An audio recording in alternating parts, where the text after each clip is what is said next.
feel today? Ask yourself this question. What time is it? Game time! What time is it? Game time! What time is it? Game time! What time is it? Let's go! We ready! We ready! We ready! We ready! And let's go to the And let's go to the When I step on the field, I send one message. And this is what it feels like. This is what it feels like. Football is getting hit. That's it.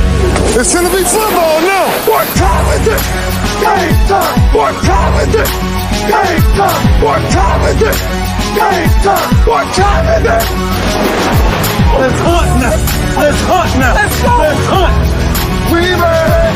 And let's go to And let's go to We're talking about the Jets like we're talking about the Saints. You know, all this, how like we the Miami Heat of football. Yeah. The bottom line is you got to buckle up your chin strap. It's embarrassing. Yeah. Don't disrespect the game like that. There's too much crying from them. He's a man. They can be hit just like us. He's a man. You already make the big money. He's a man. Don't cry when you step on the field, man. That's war out there. When I step on the field, I send one message. And this is what it feels like. Oh, my bad. Your bad don't work in my world. What time is it? Game time. What time is it? Game time. What time is it? Game time. What time is it? Let's go. Let's go. Let's go. We ready? And let's go to And let's go to It's a wrap. Game over.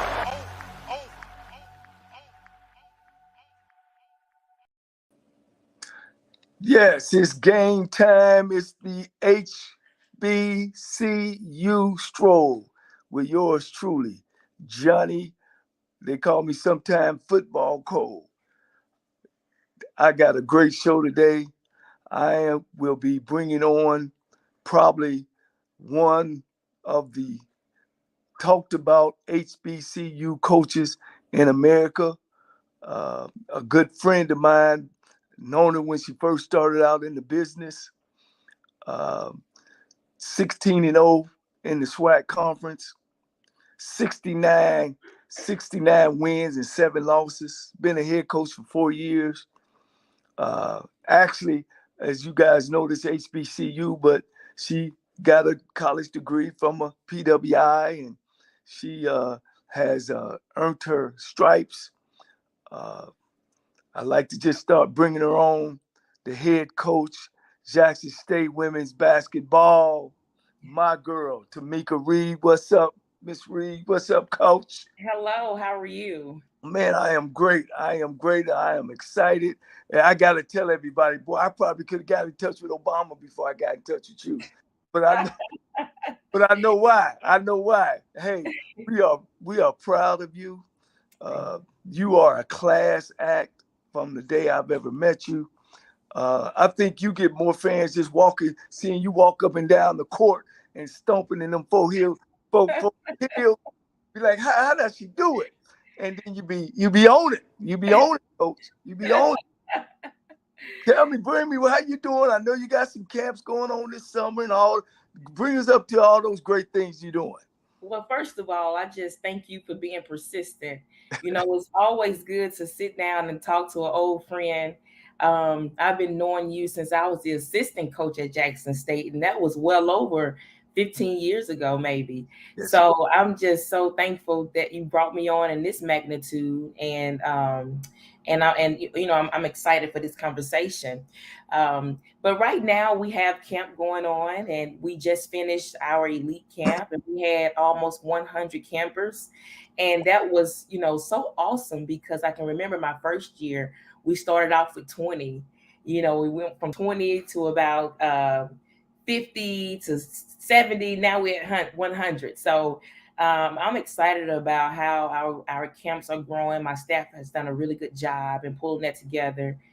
We have about 2 more camps going for this month of June. And then towards the end of June, I will bring my whole team in and we'll get back at it for practice. Wow, Coach. I've checked your background, and I know you actually went to a junior college yourself and went on to play basketball and started your career off as an assistant coach, of course. And Jackson State was really your first head job. But now in 4 years, sister, you the baddest thing going around, especially with HBCU. I mean, where do you go from here? Do you win? And I made a mistake. You're not a 2-time SWAC champion. You're a 3-time SWAC champion. Yeah. Tell me about it. Where we go? God is just so good. It's been a for sure blessing, my time at Jackson State. And it's all about timing. I came in at the right time with the right administration. Ashley Robinson, our athletic director, he makes it easy for us to be successful. Well, when we need some. So we expect that from. Absolutely new country, but Yeah. he's awesome. He gives us what we need to be successful. He's very student centered, and so I really believe it starts there. And our team, my staff has done a great job over the years recruiting and great talent. I lose coaches every year. I've lost a coach that went to Virginia. I lost a coach that went to Nebraska, Omaha. And I lost a coach who went back to be a pastor. But every year I have new coaches. And I'm just glad that with that door evolving, we have not lost grips in terms of our team being successful. But we have a vision for the program. And right now we're right on pace for accomplishing some things that we have to accomplish. Every year I just feel empty at the end of the years. And so we have so much more to come back and take care of. Yeah, I when I search your background, you actually have went through some things that the girls that you coach, and I seen one of your interviews and especially about the young lady that just got drafted, how you were there not just a coach and bringing her in as a basketball player. You brought her in of saying you're not leaving your mom, you actually gaining one, or you're gaining a big sister, and your philosophy in that kind of lines up with mine as well. And I think it's needed in college, period. Yeah. And I just think that philosophy of yours is a super philosophy, and you've been a great recruiter. That's one of the biggest things that you were always a great recruiter. And so you got some girls coming in. Do we got some? Do I need to put my car on the road and see some of these big time players that you bringing in? We do have some big time players coming in. You gotta come see us. I'm really excited about where we are right now. Obviously, as you continue to grow and you want to continue to do bigger things within your program, you got to continue to bring in big time players. The transfer portal allows us to do that. And with me being a junior college head coach, you only get players for 2 years. So you have to be able to bring them in and get them into your system and doing what you want them to do really quickly. So bringing in transfer portal players, it's been really good to see them conform to the system as quickly as they do to bring that success early that we need. But we have, some Power 5 transfer from Rutgers, we have a transfer from Cincinnati who played at South Alabama, and we have one coming in from USC in California. Yeah, that's the one I heard about. My California connections told me that she can do it, so I look forward to that next time you come over to Texas. One thing about my show, me being an HBCU graduate, HBCU coach, and, I've had some success, our roles and stuff are limited, especially in the football game, and really in the basketball game.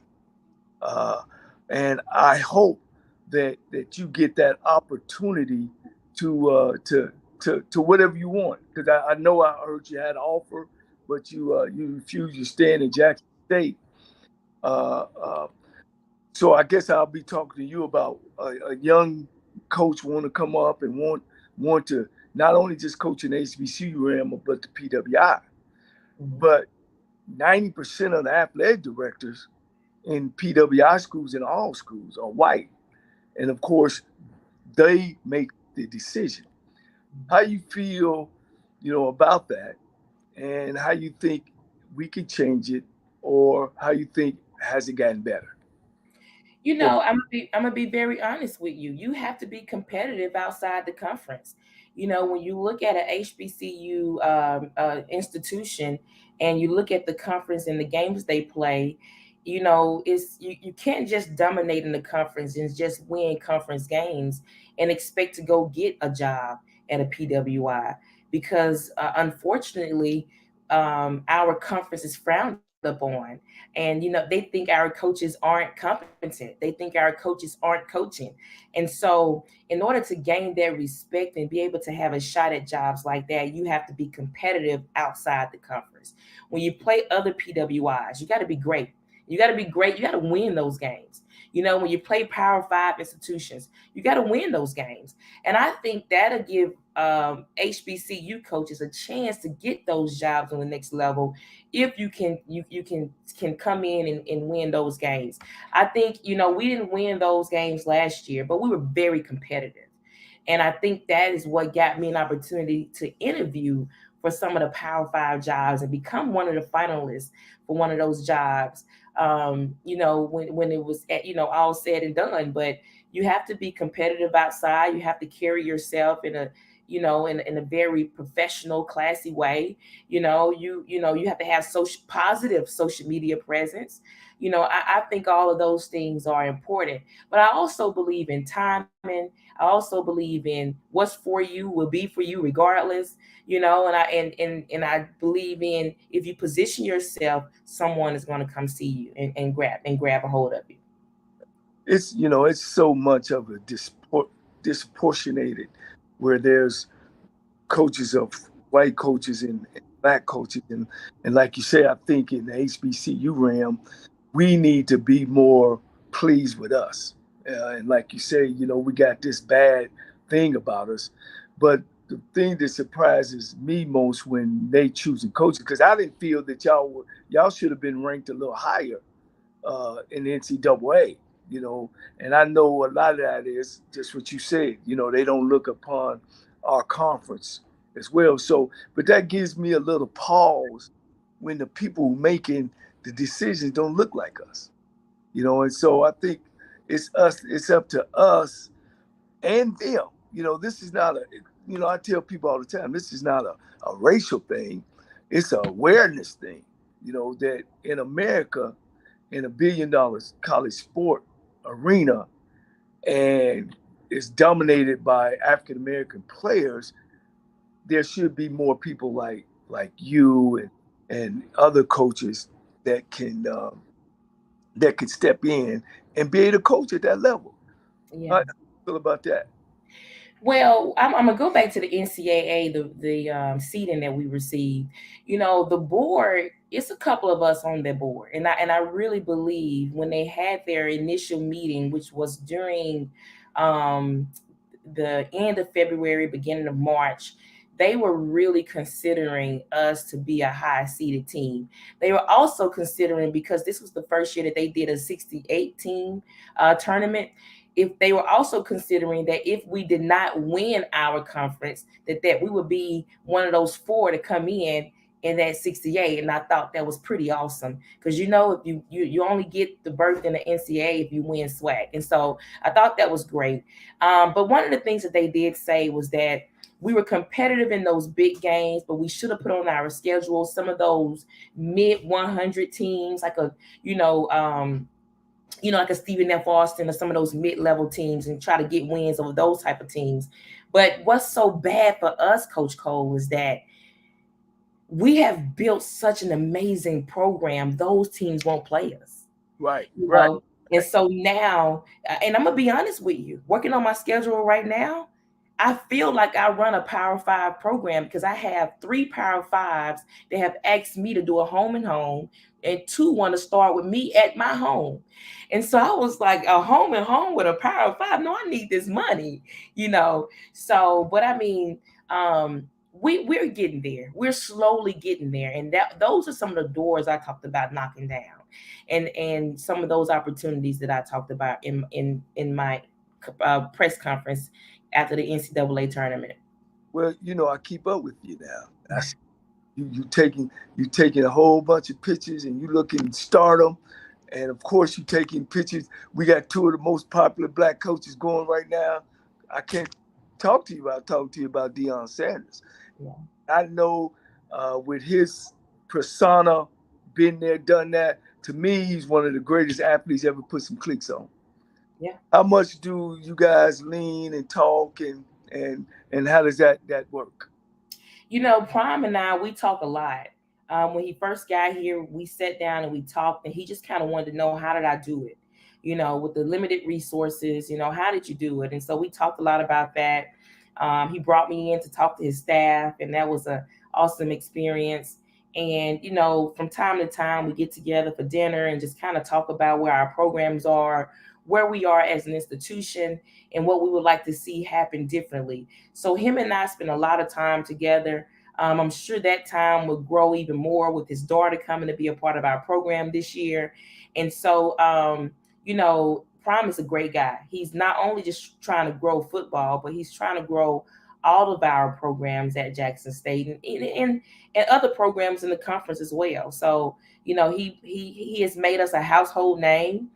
We've been recruiting great players before he came, but we are getting even better players now that he's here. And he just opened up the door so much and just making the job so much, easier for us to go out and be a household name and be respected. Right, right. So, man, back to this. I just thought that they should have seated y'all being a 3-time champion coming out of SWAC. You was a 2-time coach of the year. Y'all basically dominated the conference. I mean, 16-0. So, that was my little take on it. I thought that you guys should have opened up and at least gave you opportunity. But, we as black college coaches in HBCUs, and I guess we got to say it that way. We just don't get our opportunity there, and there's so many opportunities is limited, and then now we all jump and swim over the same opportunities. Um, my goal is to bring awareness to that. My goal is to bring a superstar coach like you that you got the formula to win. I can see it. I read it. I know. When a coach don't talk about the James and Joes off the rip and start talking about what's important, education. If you run into some issues and some problems, how important is that in your system and in your program?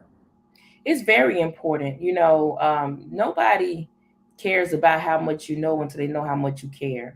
And I'm a person who's been through a lot, in my life, as a player in college, who's been through a lot as a coach, and this is not a job for me to just coach. This is my purpose. This is my ministry.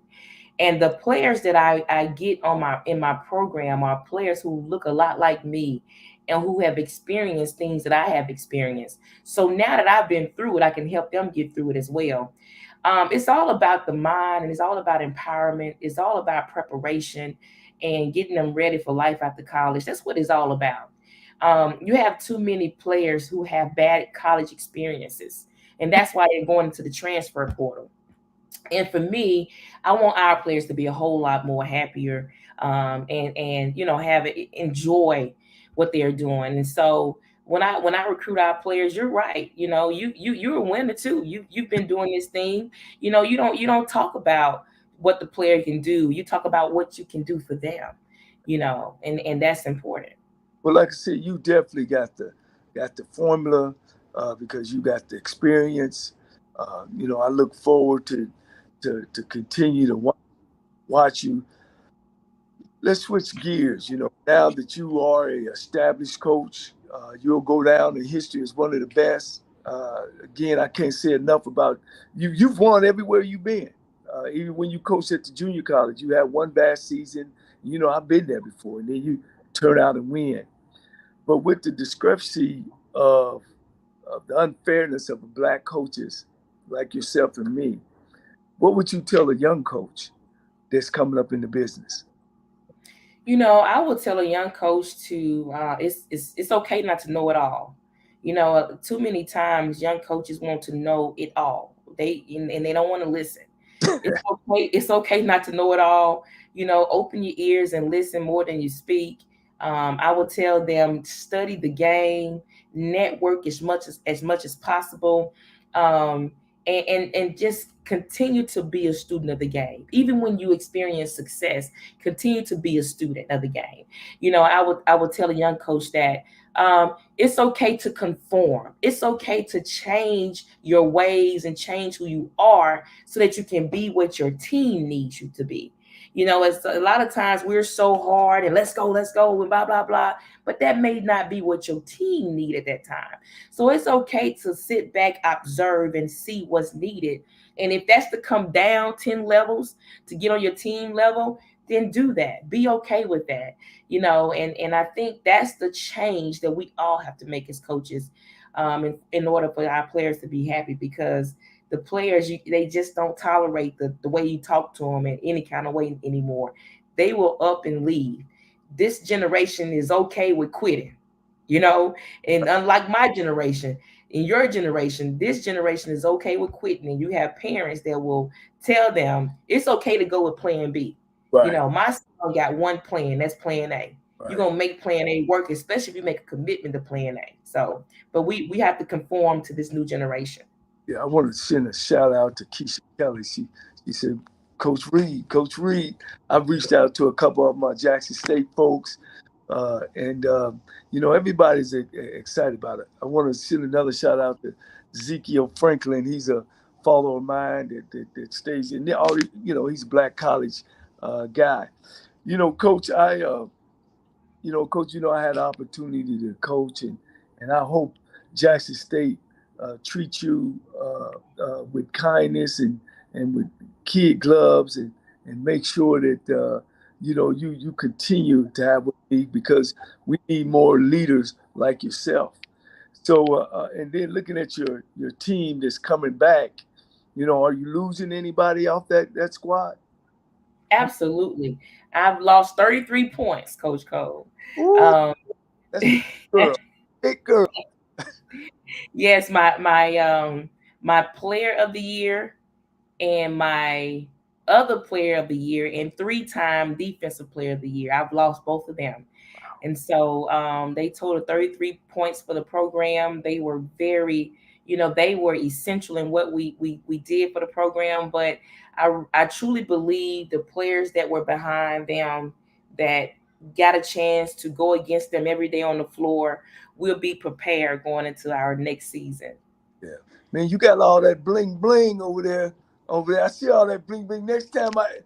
Next year when you win it again, and I know I guess this gonna be my time to get you. I'm gonna have to put my bling bling on too. All right. And this girl from USC, they say she can do it. Yeah. Rebound, shoot it, dribble it. Of course, Texas Southern had a head job open up. I don't know why we didn't. We should have went over there, tried to get you. Texas Southern, we give out money. But young lady from USC, and that I've already heard about. Yeah, she's phenomenal. She's different. She's truly what the WNBA, what the pros will want. At her height, 6'5", she's got to be about 6'6", because everybody, my post player that set out last year, she's 6'5". She's truly 6'5", and my California kid is taller than her. And she's slim. She can put the ball on the floor. She's very shifty. She can shoot the outside shot. She's a great passer. I mean, she's a McDonald All-American. Not a number knee. She's a McDonald All-American. She's a number 6 player in the country. She's a Jordan brand player. Jordan gets about 40 players out of the country, boys and girls. And she's one of those players. And not too many players can say that they're a Jordan brand player. She is phenomenal. She beat my assistant coach the other day in flip-flops. And it's a he. So I was upset because I don't want her out there getting beat, hurt in flip flops, but she beat him in flip flops. So I won't call his name, Coach Campbell. But yeah, she. Hey, we don't want to get her hurt. We need to get out of them flip flops now. Right. When we were growing up, and my team, when I was the head coach of TSU, we didn't wear no flip flop. Wasn't no flip. I don't, when we were brought up is when you step on that court, your shoes is tied up to the top, and you come out and you do work. You don't come out there. This generation, they'll play 5-on-5, and 5 of them have flip flops on. Yeah. But look, it would be remiss if I didn't talk about the night that your program made history when your top lady got drafted. I was able to see the highlights. I follow you big time, and I'm sorry I didn't come to your game when you played down. I think it's San Antonio, or you're one of them. Tell us about that night. We were just all over the place. First of all, we had to make sure we had the right representation for her in terms of an agent. We needed somebody who was going to fight the battle, who was going to be behind the scene talking and really, convincing these coaches that this is a player. And when the WNBA sent me an email back in January for her to do paperwork to enter the draft, I was extremely excited. And I told her, I said, okay, we got it. Your name will be on the draft board. Now we need you to get the numbers.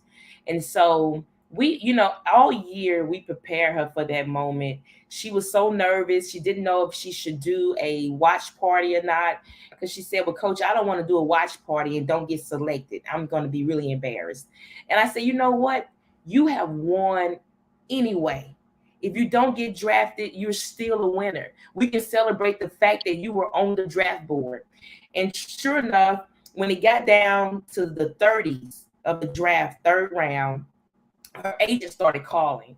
I think the Los Angeles Sparks wanted to draft her at 37.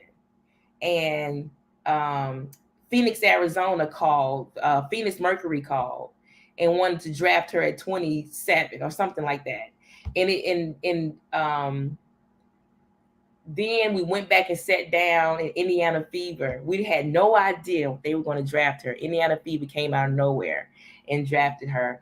And we were just extremely excited. She did well at training camp. She lasted longer than most of the people who were there. Most of the players got cut before they can even get to the games. Wow. And she was able to play in 2 games before getting cut. And, I think that was just a really good experience for her. It opened the doors for her to make more money overseas.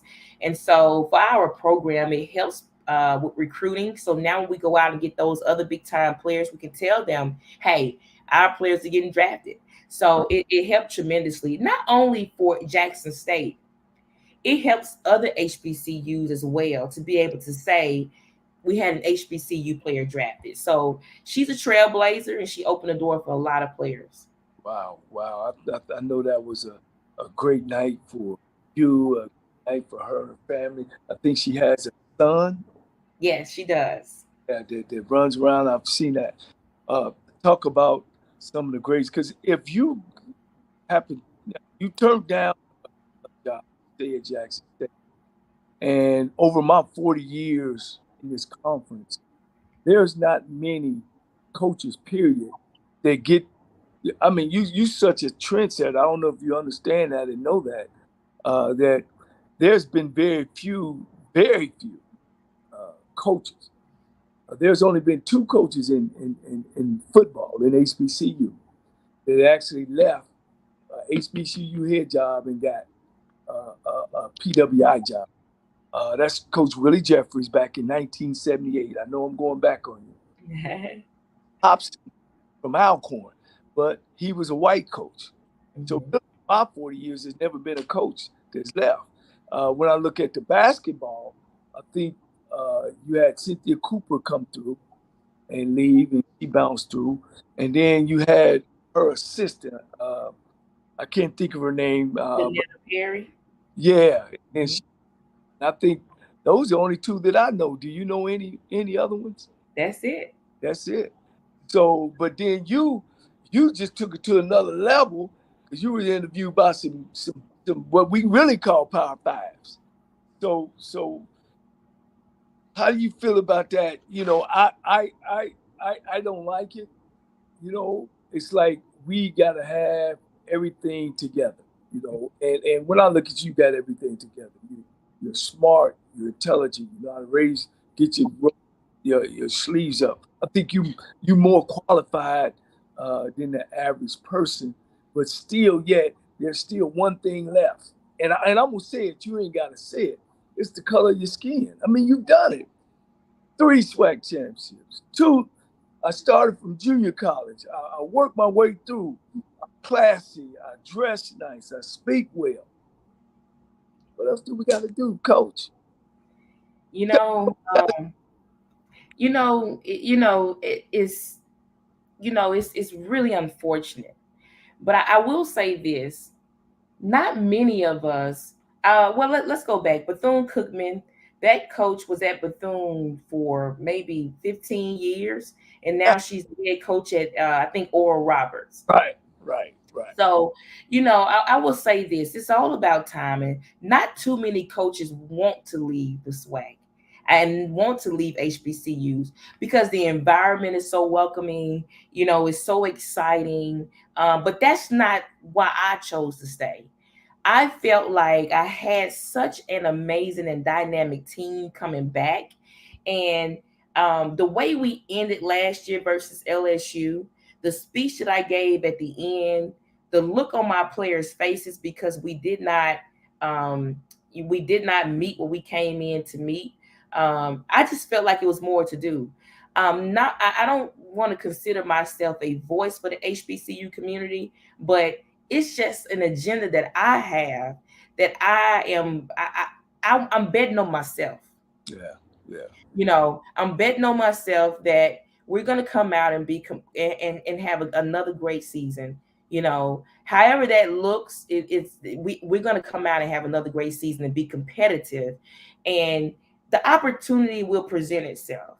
And I think everybody knows it. Our alumni knows it. They talk about it all the time. Hey, we know a big school is going to come for you. The school that offered me, it was on the West Coast. It was really far. The cost of living was extremely high, and I just kind of wanted. I don't want to just jump for anything. It's all about timing. And so the AD there that offered the job is amazing. I would have took the job just because of him, because he reminded me a lot of my current AD. Very innovative and just an awesome guy. But at the end of the day, I had to figure out what would be best for me, what would continue to help me grow. Believe it or not, Coach Cole, me staying one more year or however longer I'll be at Jackson State is going to continue to help me grow, and it's going to continue to help our conference grow, and it's going to continue to help other HBCUs grow. We're going to change the way we are viewed. And it's going to take one coach, 2 coaches, a couple of players, a couple of wins at a time. But I'm telling you, the change is going to begin to happen, and you'll see it. Yeah. I just give you I never desired to coach at a PWI because I'm an HBCU. And I have the same thoughts that you have, that let me work at a black school, run a first-class program, win, and move forward. But I didn't get that opportunity to finish what I started. And that scares me, and I'm talking real to you, that sometimes you stay in a place too long. And I know that runs through your mind, and because when I came up, I'm the youngest of 9 boys. My vision was I wanted to be the next Eddie Robinson, but I wanted to take a black school and be able to compete at the PWI. And I'm not going to say level. I want to be able to beat PWIs. I got that opportunity at Tennessee State along with my brother. We was in the Ohio Valley Conference at Tennessee State, and we won championships back to back. But what we got out of that was he got a head job at Alabama State. I was offered the job at Tennessee State, which I turned down after about 3 days. Do that run across your mind? That, yeah, that's your goal. Say, and you doing it, you getting it, you there. Does that run across your mind to say, you know how our people are, you know, you got your stuff together, everybody is cheering your name. You know how we get sometimes. Does that ever come across your Yeah. And you know, that's wisdom that you're sharing right now. And I appreciate you being very transparent with that. And it does cross my mind. But you know, sometimes we have to take our focus off the outcome and enjoy the journey. And I all so long I've had what I want the ending to look like. And you know, instead of just being right here in the moment. Because sometimes if we focus on the outcome, we miss what we're supposed to be doing within the journey. And so I it crosses my mind, but I try not to focus on it. I think it's very obvious. But I try to stay sharp in terms of, you know, I'm in a WOC organization with Dawn Staley, with Johnnie, you know, Crenshaw Taylor, Jackie Furman, you know, with Felicia Hall Allen, who's a big time agent. I'm in this organization with, you know, a lot of great Black head coaches, and I'm constantly picking their brains. And these women are in constant fights for people like us to have jobs like that. Right. And so, you know, with me talking to them and sharing with them, and them having an opportunity to see, you know, okay, this young lady know what she's talking about. Let's help her. You know, so I'm having blind faith, Coach Cole, in that. I'm having blind faith in what I've been shown. You know, it's just a blind faith type of atmosphere that I'm going to operate on, and just trust that I've made the right decision and that my outcome is going to be whatever it should be. And whatever it ends up being, I will be okay with it. Well, you know, I always do my homework. You know, I've heard Coach Staley talk and Lisa Leslie, and it's hard on them. It's hard on you. It's hard on women, Black coaches in these positions of power, these Power Five, as you say. And one thing I know about coaching, Miss Reed, when you're hot, and when you're not, you're not. You know this game, shit you've been around. You know, there's coaches that get hired and coaches that get fired. That's the part of the game. But because you reach such a milestone so fast and so quickly, and you got so much class, and I just, you know, I pray for you. I pray for you and your deal that we could that you could work through those things, because there's always somebody out there that's trying to get you, and it's already tough enough on us just being Black in America. With these shootings going on, and guy, you know, it's crazy that some white folks don't understand our thinking, but when you got a guy out there, this white, that's actually saying, "I'm going around, I want to kill Blacks." In your coaching, did you involve that to your players, you know, and if it affected them or didn't affect it, you know, what's your take on that? You know, that's really unfortunate. That entire situation, all of this killings that been happening, the murders that's been happening, shootings, they're all so unfortunate. And you have to, you know, just, you know, the message that I would tell my team, my son, you know, my family, you have to always have a watchful eye, and try to, you know, and just try to, you know, obviously we got to stay prayed up, because we, you know, your bullet has no name on it. But you know, it's unfortunate you still have some hatred and racism in this world. But you know, that's the time that we're living in, you know. And you know, we can't feed it. We have to pray for it, you know. So So back to your basketball program. When your camps start, are they started today? I know it's a lot of camps. This is the first week out of school. I know there's a lot of football camps going on, a lot of basketball camps going on. What's your schedule? Well, we'll start our second camp tomorrow. We'll have our fundamental camp, and it'll go from Tuesday till Thursday, and this will be for our smaller kids and players who need development. So we'll take this time and get them together and have fun with them over the next 3 days, and then the following Friday and Saturday we'll start working on our team shootout. We have about 40 teams that'll be on campus playing against each other from 8 a.m. to 9 p.m. We'll have games going, so we're excited about that. Well, I also know you're a super mom, and we got to get your son in here. How old is he right now? And is he playing ball? Where we at? Yeah, Carlin is 10 years old, and he's extremely smart. He travels with me, being a type 1 diabetic. I keep him close to me. And so he has a high IQ for the game of basketball. He plays basketball. He actually has basketball practice soon. And he also plays baseball. And so he's a really, really, really good baseball player. I mean, great. Never been taught, but went out on the field first day and killed it. So I'm excited about that. He's a pitcher for his team. And he will also, look to play basketball. So he's doing good. Yeah. Coach Reed, man, you jump so fast. I mean, how are you taking on all this stardom and interviews? I know, old Cole, we wearing you out, wearing your phone out. Say, look, you bring some legitimacy to me, Yeah. So, I mean, how you feeling?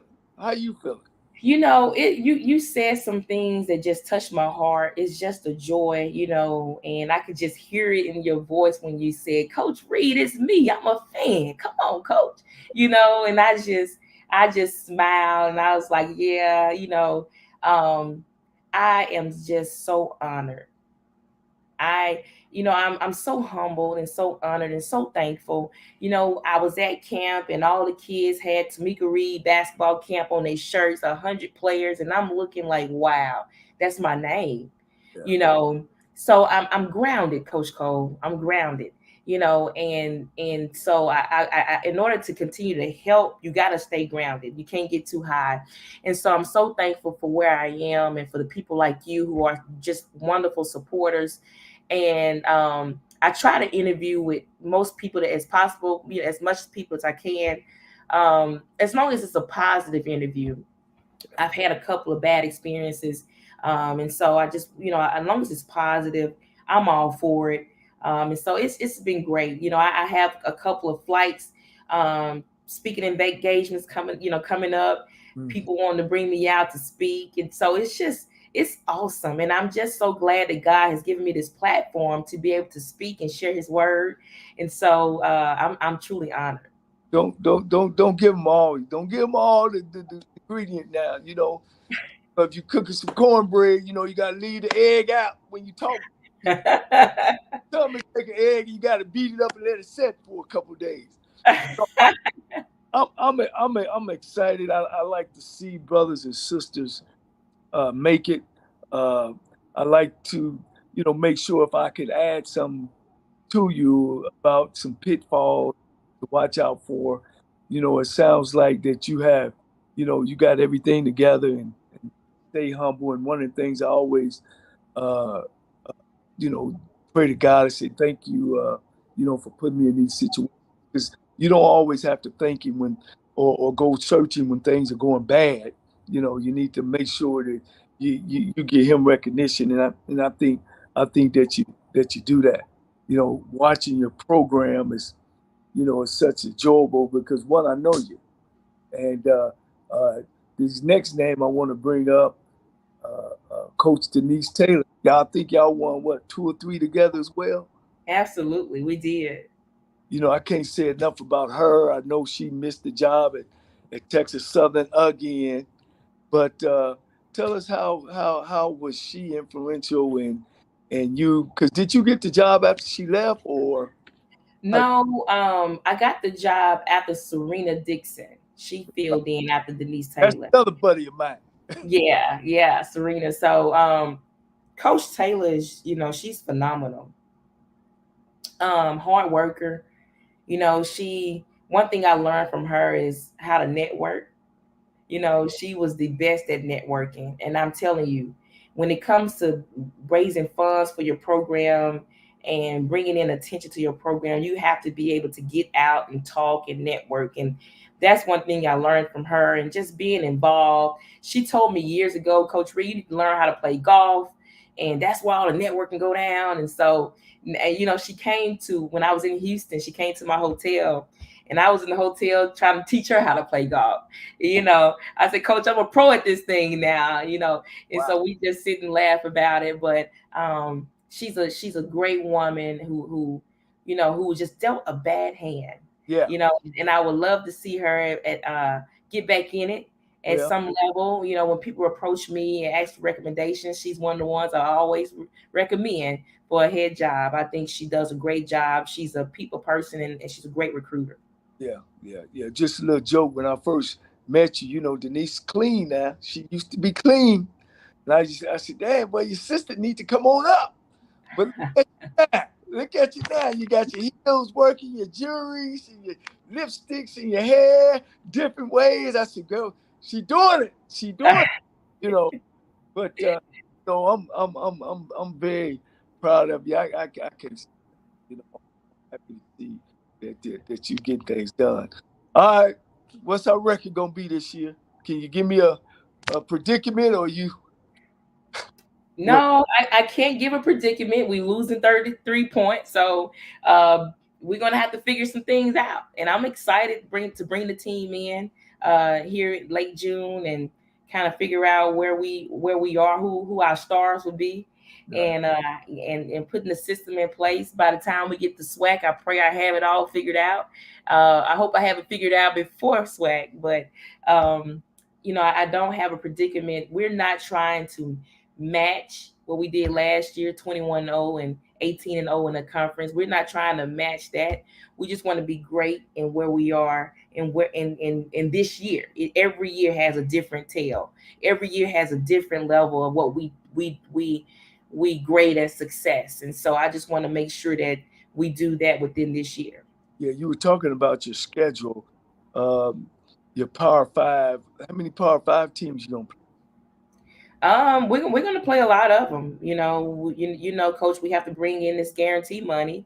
Right. So we're gonna play whoever wants to play us. We've reached out to South Carolina.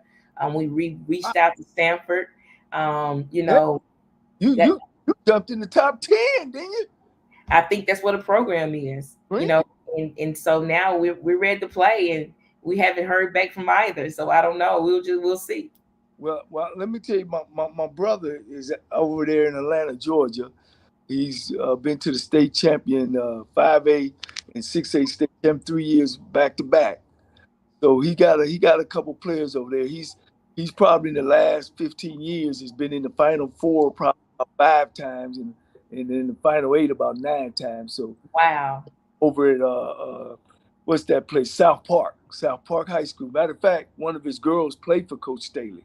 Okay. On that championship team. So when you get a kid from there, they're gonna be well coached. Awesome. We gotta certainly connect, and it's been hard scheduling. We're not done. I say South Carolina and the Stanfords because those are the teams that will play us, and wouldn't care. They'll come in, oh, we'll play Jackson State, but you got a lot of SEC schools that will not play us. Right. Mississippi State told us no. Ole Miss told us no. So you got a lot of schools that won't play us, and so it's been really hard trying to get some competition in. So we have to go for the UConns, the Stanfords, and the South Carolinas teams who wouldn't care to play us. So, well, when you down, you're getting phone calls from your Ole Miss and your Mississippi State. I remember at Texas Southern when I first got there, everybody in the state want to play you. I'm like, well, shit, we just come off of 4-11 season. That's before I got there. But then when I got that team going, it was like you saying, "Oh no, our schedule is filled now." So maybe on a 1AA level in football and on a 1A level, you got to go out and get some transfer. Yeah. Especially in this day and time as a coach. I call it the microwave job. You got a microwave job. Earlier we talked about, when you're hot, you're hot. When you're not. It's hard. Don't you think it's hard trying to build a team off of high school players? Absolutely. And at my elite camp, I talked to the players and I said, hey, you guys got to be great. You guys got to work every day and be great, because now college coaches are going to the transfer portal, not even really looking at high school athletes. So you have to put in the work. It's not okay to just sit in front of the TV or, eat popcorn all day and think you're just going to be great, just when you hit the court. You got to put the work in. So you have to, it's hard for high school players right now. It really is. But the bigger schools can do it because they're getting the top 10 players in the country. Right. But for the lower mid-major programs, the low major programs, we have to recruit from that portal for experience. Yeah, Coach Denise Taylor said she's so proud of Coach Reed. Coach Taylor. How many players do you carry on your team? Well, this year right now, I have 18 players. Okay. I will cut it down to 15, but if it's cut down to 15, I'll have 3 starting lineups on my team. Wow. Yeah. So now do they give you 15 full scholarships on the Division 1A level? Yes. Oh, okay. Okay. Yeah. It was about 13 or maybe when meeting but that's a lot of players and coaches. That's a lot of personalities. Wow. You got some work to do. Yeah. If you can come out and kick some butt this year, they need to give you the national coach of the year. Because it's tough about winning. And now you're dealing with the old, and then you're dealing with the new, and everybody think they the star. One of the things I always run into on my championship teams is each division of my team think they the reason why they the champion. We the champion because the defense played well. We the champ and you got to bring everybody together. Your thoughts? Yeah, no, that's important. That chemistry is important. Players accepting their roles is important. Understanding, especially when you're transferring, your JUCO players coming in, understanding that you may not serve in the same capacity here as you served in your previous institution. That's important. And I think, that's what, we focus on early, just getting that chemistry and getting them also chemistry with me, and getting them to trust me. So yeah, those things are really important. Yeah, you got your work cut out. We coming down to got a whole nother schedule that you got to go to. Still promise me I can get on the boat when I get to Mississippi Jackson, or on the boat. Might be in a speedboat now, or I'll bring the liquor, and we'll have a good time. Just out shooting the breeze. Do you fish any? I do fish. I do fish. Yes. Okay, you just all around. I do it all. Yeah. Don't what you say. Don't let the persona fool you. I know how to let my hair down and go. Your last words, Coach. I just thank you for bringing me on, and you've been in this game a long time. You know what the fight is. You know what the struggle is for HBCU coaches. And I just want to assure you that a change is coming for us all. And we need people like you who are, trailblazers into this thing, to continue to support and get the word out through your programming that you have. And, just keep driving forth and showing great talent like you are, because I think if we continue to have exposure, if we can continue to get, USA Today and ESPN to cover HBCU coaches, then we will have an opportunity to be successful. So I just thank you for what you're doing and encourage you to continue to do your thing. Okay. Well, I'm going to ask you one other favor. Okay. Can you help me get Dion on? Hey, we'll talk about it later, but I just wanted to put it out there. Okay. Hey, Coach, greatness from the day you've been first class. I thank you for taking the time out. I know we're gonna be talking again. I'm patient. Always try to fit me in. Thank you, thank you, thank you. Thank you. Charge. When you get to Houston, I'm gonna give you a call. I'm definitely gonna drive wherever you need me to go to come see you play. Awesome. Thank you so much. I appreciate you. Thank you. Okay. All right. Well, ladies and gentlemen, that was Tomekia Reed. Again, 3-time SWAC champion, 2-time Coach of the Year, and we still don't get an opportunity to get us a PWI job. The one we got to get is way somewhere away, probably some losing program, And my show is all about awareness. We got guys. Not only does it happen in the football arena, as you see, it happens in the basketball arena. I can guarantee you, if Tomekia Reed was a white coach, she would be at some big time school. It's no question, But the problem is that the people who making the decisions don't look like us. And again, I always say this is not a racial thing. It's an awareness thing. I just can't think because a guy is white that they don't make the decisions.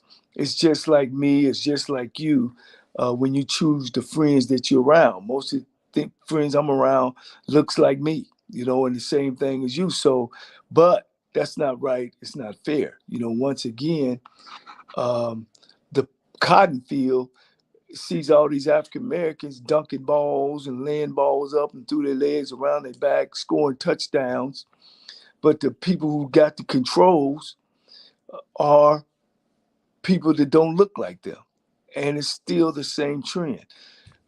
College athletics is a $1 billion industry. That's the lead roles that makes it go, the machine, are African American males and females, especially in the major sports of football, basketball, and we're starting to get in the other sports as well. The other thing about it is what's happening to HBCU schools is the non-revenue sports, bowling, tennis, golf. These schools don't bring any money, are now being led by white coaches. Come on, presidents. Come on, athletic directors. Are they hiring you guys at these PWI schools? Are they hiring ADs at these PWI schools? I would say no. So why should we? Not that it's again, it's not a racial thing. It's about opportunity. It's about economics. It's about coaches making money. We should keep our positions and do so well that they got to hire us. I know at the end of the day, on the pro level, the only way it's going to ever change is that the players got to stand up and say something, because in the pros, they don't get federal or state money. So, and it's privately owned. But on college, which they receive federal money, the black people pay federal taxes, they receive state money, we pay state money, that some needs to be done. Everybody wants to jump around it. I want to bring awareness that is an unfair industry in sports in college that is being led by white people, and we're not getting the opportunities. Again, thank you guys for listening in. I'll get my guest for next week to come on in. And on the 20th of June, which is a Monday, the show is going to be about my family. My 8 brothers and my mom will be up in Ohio, and we're going to bring the show to you that you can see where I come from, my background. Some of the most wonderful people is my brothers. I look at them as my mentor. Some of them has stepped in as a father figure, and that'll be June the 20th. Thank you. Same place, same time, the HBCU Stroll.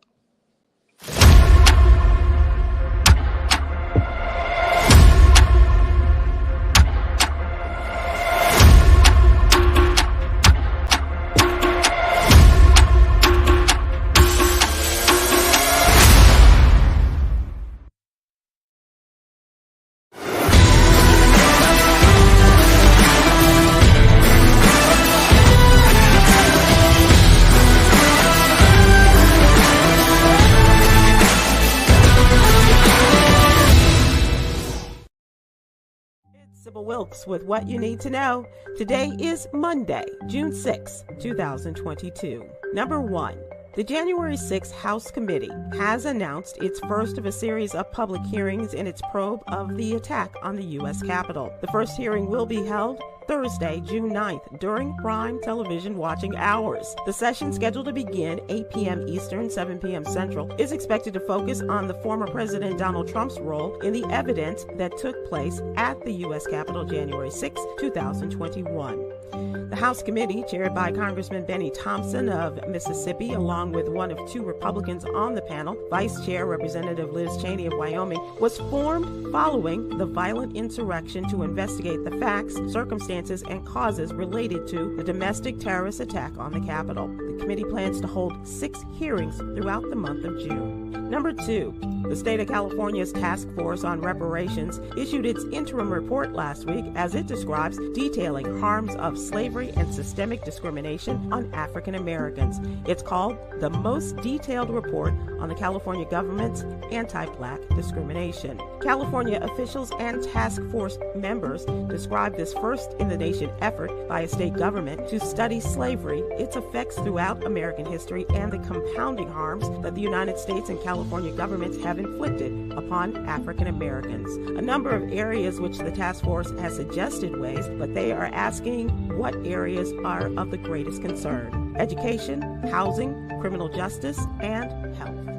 Number 3, the Special Olympics has dropped a coronavirus vaccine mandate for the games in Orlando after Florida moved to fine the organization $27.5 million for violating a state law against such rules. Republican Governor Ron DeSantis announced the organization removed the requirement for its competition in the state, which is scheduled to run through June 12. The Florida Health Department notified the Special Olympics of the fine, saying the organization would be fined the millions of dollars for 5,500 violations of state law for requiring proof of coronavirus vaccine for attendees. Number 4, dramatic body cam footage caught the moment a suspected armed carjacker, who was falsely believed to be pregnant and unarmed, wielded a handgun moments before she was shot by Kansas City cops.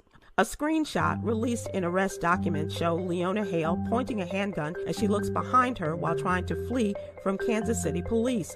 Hale, a convicted felon banned from having weapons, pointed a loaded handgun straight at 2 officers, both of whom then shot her a total of 3 times.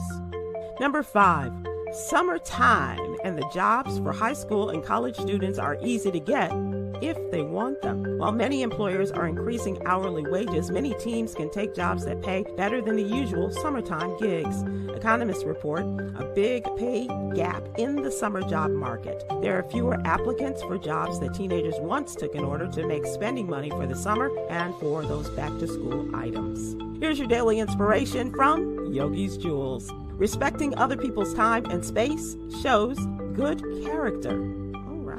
Join me today live on YouTube and Facebook at 7 p.m. Eastern, 6 p.m. Central as we discuss today's top headlines and more. Thank you to our What You Need to Know partners, Alpha Kappa Alpha Sorority Incorporated and the American Heart Association.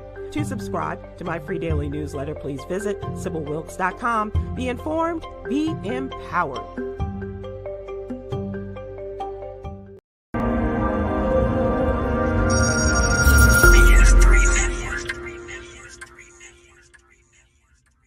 BS3 Network, changing the way you watch TV.